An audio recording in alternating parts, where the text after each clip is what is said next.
Hey, this is Lotus Comics Press. We're at here live with Chris Ranney and Stavros with the book called Blood Junky.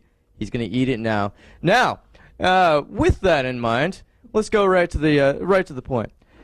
We're here live because we like you guys, and you guys like comic books and all kinds of nerdy stuff, just like we do. So let's start with Mr. Ranney here. Now, Mr. Ranney, you've done anywhere from books to movies to mainly movies. Mainly movies. And so tell me a little bit about that. All right. Done a lot of theater, a lot of films, been involved in over 120 films. And I've heard you've done Fright Night. Have done Fright Night. How was that experience? It was fun. I had Colin Farrell all over me. Biting my neck. So, you know, if I had $1 for every time that a woman said, "Oh my God, I wish I was you," yeah, I'd be a rich man. What's the best experience in the movie field that you've had yet so far? On top of him. No, that's not it. No, that's not it. You had to think about that one. Christopher Walken, Dean Cain, and Alessandro Nivola in $5 a Day was probably my most favorite role and my most favorite movie. But it went straight to DVD. It's called $5 a Day. Probably no one has ever seen the movie.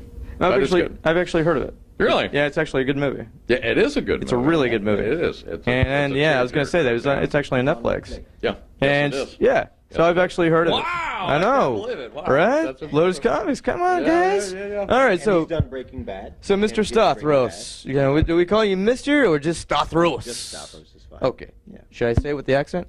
I like it when you say it with the accent. Stavros. Makes me feel Gooey inside. All right. First of all, we all do want to know: Are you Carmel Center? Are you a vampire? No. No. Do you eat 6 meals a day? No. Okay. Do you like the color blue by chance? No. Okay. All right. Moving on. I'm going to say no to everything. He's difficult. That Stavros, man. Get him the fuck out of here. Now, on a serious note, the book that you wrote, Blood Junkies. Tell us a little bit about that. Well, Blood Junky is the beginning of the One Blood series, which introduces Lynette Pevensey and Is there volumes of blood, sir? Is there volumes of blood? Volumes of blood. You know, like volume 1, volume 2. Blood volumes. Lots of balls. Good. That's Big budget. Well, the One Blood series basically has 4 story arcs, and in there is going to be about 5 or 6 different books. Okay. And we're starting with The Song of the Vampire. And we have 2 books out in that series, Blood Junky being the first one, and Love in Vain being the sequel. And we just got the green light to produce Love in Vain into a feature film. Tell us a little bit about that. I just did. I know. I'm aware. It's, Let's ask the next question. Now, with that in mind, are you into comic books? Oh man, I'm a huge comic book geek. What's your favorite comic book? Anything by Alan Moore, but I have to go with The Watchmen and The Dark Knight Returns from Frank Miller. Yeah. That's an awesome. I mean, both of those are really great novels. Yeah. I mean, graphic novel wise. Yeah.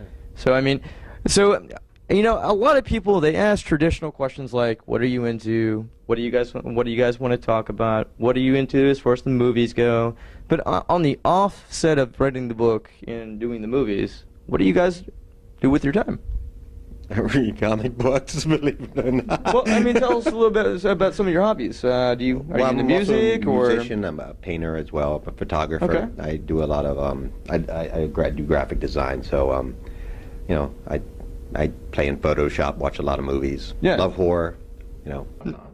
I really do. And how about you, Mr. Ranney? I like movies, and Yeah. I watch them. If I'm not in them, I'm watching them. Now, see, I'm exactly the same way as with you. I'm a huge movie watcher when that comes to stuff like that. Yeah. And I've seen the movie that you're talking about, and the movie. That amazes me. Well, then I have a question. What was the last movie you saw? The last movie I saw, V for Vendetta. Oh, great. Yeah. That was a fairly good transition. It's a very good transition. Hugo Weaving was amazing in it. Yep. I was really impressed by the cinematography. Really? Yeah, I know, right? Wow. So I So mean, was I. Yeah, I was really impressed by that. But at the same time, they stuck to the actual storyline to most of the book. Do most of it, yeah. They tweaked the end a little bit. Yeah, but they didn't okay. skew off. No. I mean, that's most, the vibe. you know, if you're watching normal graphic novels, because most, you know, like most of the time when I'm reading, I visualize this stuff in my head as, you know, like any normal read would be. But I mean, it's like when I was reading V for Vendetta and then I saw the movie, I was pretty impressed on how that turned out. Yeah. And most of these comic book movies, I hate to say it, and I love comics. I'm an advocate of comic books, but most of the movie to book or book to movie is a little skewed.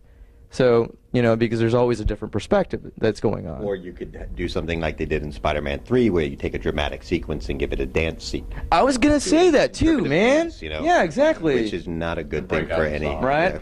And break out in song, which, then they created, Spider-Man the musical later on, so... That was Superman the musical. You're absolutely right. Exactly. So, I mean, that... Evil Dead the musical. Yeah, that is true. Actually, speaking of musicals that were on this, I just saw up in Atlanta, Dracula, the rock opera. It was brilliant. Really? Incredible. They're trying to get it on Broadway, but those guys did an amazing production. It was like all heavy metal music and guys with... he had like a double bass drum, so there's these really hard rocking sections and stuff.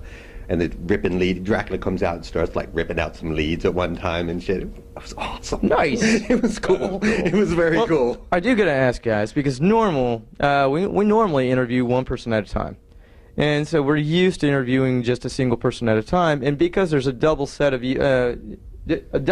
individual that both of you guys are very talented in the field that you do. Well, thank you. Yeah, I mean, absolutely. So I do have a question for you guys. Most of the people that I went to school with, they were in broadcasting, they were in film. What would you have advice-wise to offer them if they wanted to get into the same field? Take as many acting classes as you can, get into as much theater as you can. Be an extra on films, and watch what's going on, and learn from that. And as far as you, sir, if you were a writer and you wanted to offer some advice, what would you say? Get a different job. Wait, I want to rephrase mine too. Get out of this profession. No, but to be more serious about it is I talk to a lot of young writers in this, but it takes time. It's nothing that's going to come overnight. It's not going to come maybe in a year. It took me 20 years to learn how to write a novel. Right. What's the trick of just making a book from end to end? I started a dozen of them. I don't know why this was the first one that I finished, but it was. You have to stick with it. The most important aspect in anything you do is to show up. Okay. That's it. Really, just show up. Okay. Put in the time. Yes, sir. And eventually trust your process, because you being a creative individual, you have an artistic process whether you realize it or not. Right. And if you trust the process, not necessarily yourself, but the process that's inside of you, let that come forth. Okay. More than one's own ego or mindset. You'll find out that in no time you'll be at the end. Would you say there would be a plethora of good experience that you guys both have? Oh, absolutely. Without doubt. Yeah. No doubt. That's no good. Doubt in my mind. Do you know what a plethora is? No, I have no idea. Many. Of course I do. It's a plethora of how many films I've been on. I love that movie, guys. I love that movie, guys. But here's something we haven't talked about. Yes, today. sir. He asked if we were vampires, and we're all sporting teeth. Yes. We're a bit long in the tooth. We're fang makers as well. Both Chris and I, we make fangs. We make vampires. Okay. That's awesome. And it's pretty cool. So special effects. Yes, we do special effects. Okay, so you guys also, along with your writing and the film acting, you guys actually do a lot of special effects. Can you give us a little bit of, for the people that don't know you guys very well, give us a couple titles that maybe we could actually go watch and go see, so we can actually support you guys. In special effects? As far as movies in general that you guys have been involved in. Oh, okay.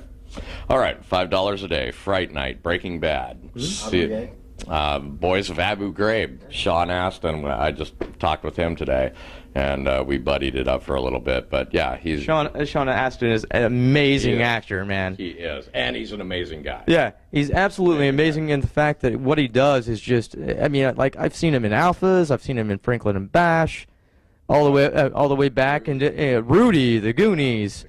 I mean, the guy is amazing, and he turns the character into something completely different every time. 50 First Dates. Exactly. Exactly. The brother with the...